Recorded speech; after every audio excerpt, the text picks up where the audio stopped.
তো এখন আমের শরবত বা আম পান্না বানানোর জন্য আমি আমগুলো ছিলাই নিব, খোসার সাথেই অর্ধেক চলে যায়। এগুলো চামচ দিয়ে কাছে নিবা।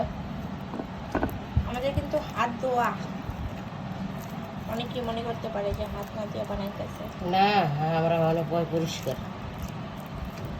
কি সুন্দর ঘ্রাণটা যে একটু বেরিয়েছে। পোড়াগুলো রাখা উচিত, হুম, তাহলে আর কি আপনার মানে ফ্লেভার আসবে, স্মোকি ফ্লেভার আসবে।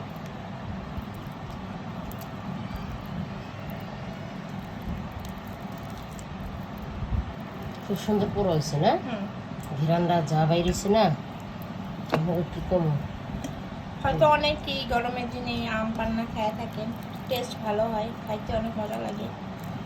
অনেকে আর চিনি দিয়েও খাই, আমরা সামান্য চিনি দিব, বেশি না। চিনি দিবা না গুড় দিবা?